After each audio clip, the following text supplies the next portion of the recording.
next episode. And this one looking at Liberty Spikes. Now these Liberty Spikes is what the punks, the punk rockers had. Also known as Mohican. And these are basically Jewish. Basically based on the Jew star with all the spikes. Of course the Statue of Liberty as well is based on the same concept really. With the spikes like this really. But the traditional ones right. As you see here. Owned by Statue of Liberty, Roman goddess Libertas right. And the Liberty spikes trace origins to ancient Britons. That's basically a hex, that's basically referring to the Masonic, the first sort of Jews that settled in Britain and formed the Masonry, that's what that means type of thing. Of course Liber is like the libations that drink. And they're the Liber, like Liber 777 by Aleister Crowley and that. As you see,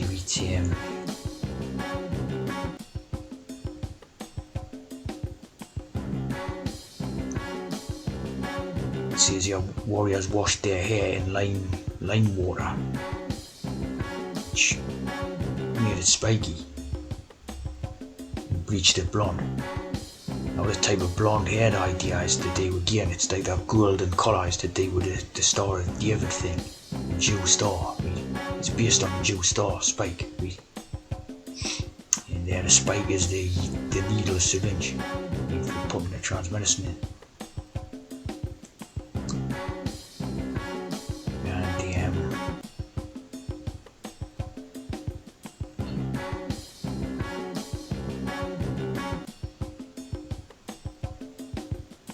See this one here, 1, 2, 3, 4, 5, 6 spikes, like the Star of David. So you clearly see that it's a Jewish idea behind this.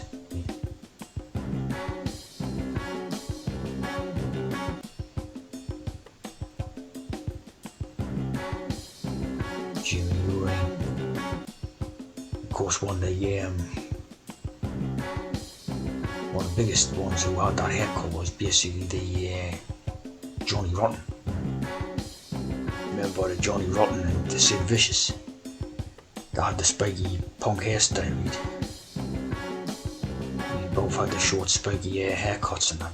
So this is Masonic, it's Masonic and Jewish type of thing. The whole punk movement was a Masonic Jewish movement, right? Yeah, the golden hair type of thing. Right? Basically Star of David inspired. And of course very ginger, like a lot of Jews are genetically ginger hair colour. So you have talked about ancient Britain's idea, it's Masonic, it's referring to the Masonic, it's not referring to the native peoples of the the British Isles and that. It's referring to the first Masons type idea, right? First Jew settlers and Masons.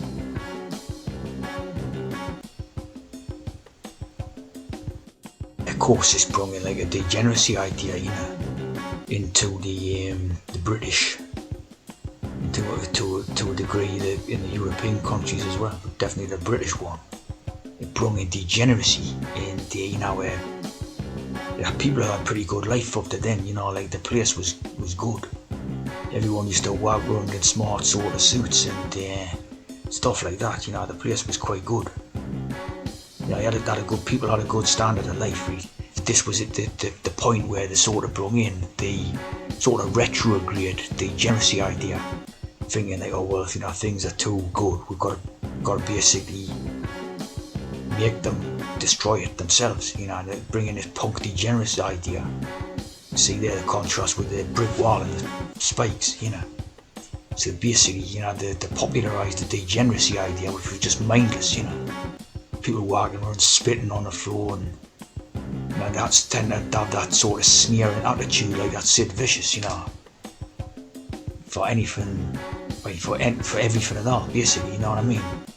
It's shit and all that, That was like 1975 or 77 or something. And And look how shit it is now compared to then.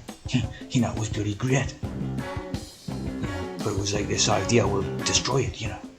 Will popularise the degenerate movement and get them to basically hate their own societies.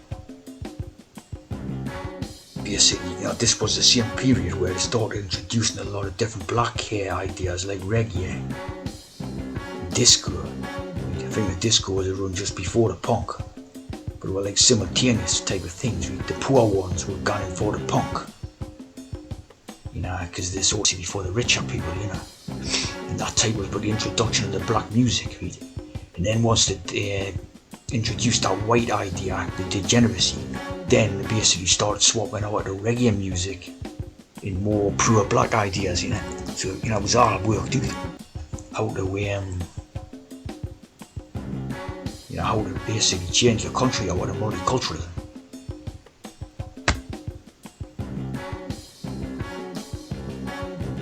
It was figured sort of stage by stage.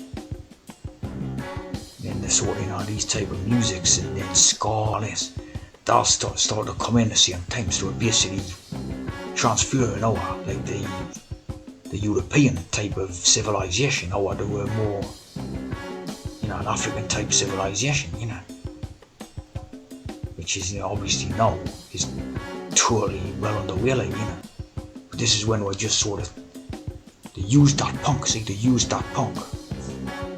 as a sort of definite type of degeneracy and their self-destruct mechanism, you know. It was like solid with self-destruction, wasn't it? You know, get the whites to basically self-destruct and replace them with like a black, Caribbean and African type of culture, you know. And of course, Indians, like a pun, it's just basically means like a joke. So whoever come up with that, you know, you've seen them couple of documentaries what they used to do with it.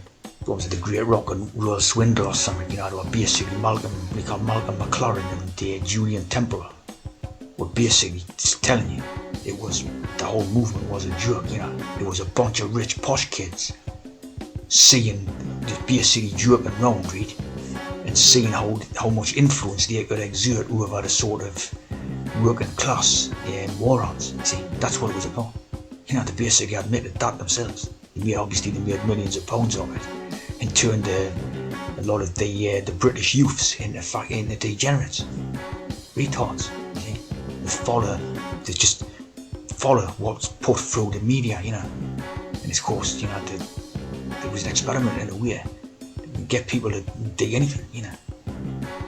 Get people to, you know, cut themselves on the head or, you know, put rings through their nose, like, you know, everything. See, they're taking the piss.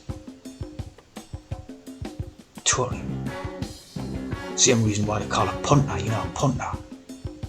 In betting circles, a punter is a mug, you see what I mean? This one was heavily involved in a few other postures. These are people who profited from it, made millions of pounds. Of course, we from the upper class, you know, most likely Jewish as well.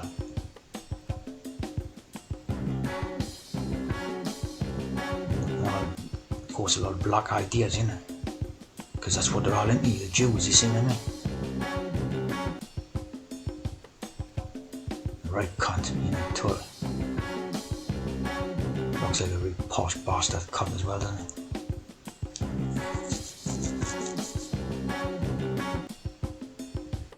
What's the bastard was in business with Vivian Westwood and other trans. 430 King's Road, you know, 7 kids all over the course. You know, the King's Roads were, you know, totally Masonic guys. Yeah, you're not getting a good piece of property on the King's Road unless you're reading with them, you know, top levels of the Masonic network, like, you know.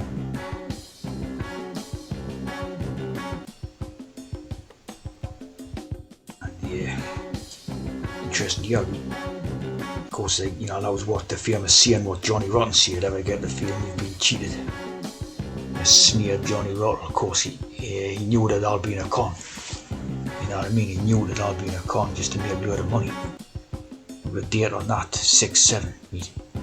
this Paul Weller, like obviously the D hex on hex, Paul Weller's another music person. You see, like, he's trying to make on like as if it was a real movement, of course, And if you notice, this Paul Weller, it looks like Nicholas Lyndhurst. You're making a joke of it there, like the similarities between Paul Weller and Nicholas Lyndhurst. So, they totally look like each other, but you get this thing with loads of them. They obviously are Masonic royal bloodlines, where they're basically all interconnected. They're all related, they're all related to each other. It's one big game, and the sort of, like I said, about the working class, the peasants, the morons are there as basically to be mugged over by these, right? Create fans out them to follow their careers and that, right? Take them for mugs and exploit them, and brainwash them and everything like that. Simple as, right? Again, notice this one, and over there, how you basically got Sid Vicious, right? Again, another actor from more like the days, newer time. Is that Danny Dyer, right? And I was just thinking about how they look a bit like each other, right? She totally did. The eyes are like they were close together. But I have definitely look like, of course, this one sort of has that sort of Mockney idea, it's all like a sort of working class company. There he is with a real posh one, It's all bullshit. They're all Royal Masonic work, right? They're all Royal Masonry. And I figured the resemblance, right? Definite resemblance here. And this Danny Dyers just happens to be in a play about the Sid Vicious, Again, just like that sort of Paul Weller and Nicholas Lyndhurst thing, So basically, they're showing you through their codes that they're all related to each other, right? They're all, they're all part of this Masonic bloodline. Right? And there's quite a few examples of it, like, as well. Of course, some people say, like, oh, these people are playing the same person, and that, and of course, that's absolute crap. Not playing the same person, that they're just related to each other, which is why they look a bit like each other, because they're all Royal Masonic bloodlines and that. Simple as.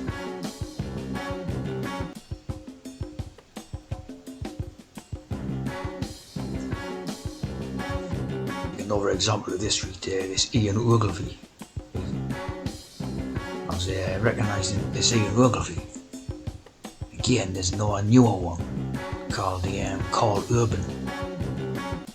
Basically looks very like this Ogilvy, right? There you go, and this one here. And this one's about the right age to be the whole one's son. As we know, they're all transits, so probably, they use what he calls science, technology, and test tubes, and that to have the kids probably. Right? But if you put the right age to be the son of Ogilvy, called Carl Urban, so you have to give them different names. So you're not sort of thinking it's nepotistic all the time, Because obviously if you were thinking everyone was related, you would suss, like, that your system would, So they give them different names. But it's definitely looks like the Ogilvy, right? So it's either his kid, or come with the same test tube or whatever, right? But it's just a more muscular sort of version, whereas this Ogilvy's skinny. This one's like beefed up and all that because it just injected more testosterone into it when it was in the incubator or whatever, So it's like a sort of a modernistic version, which would be a muscle man, whereas in these days, these actors were all skinny, you know what I mean? They weren't muscle men working about, they were just sort of normal. Now they've all got to be muscle men type idea, you see what I mean? So they just pump them full of testosterone or whatever. It's simple as. But again, you definitely see the likeness between these two. There's plenty more examples of that.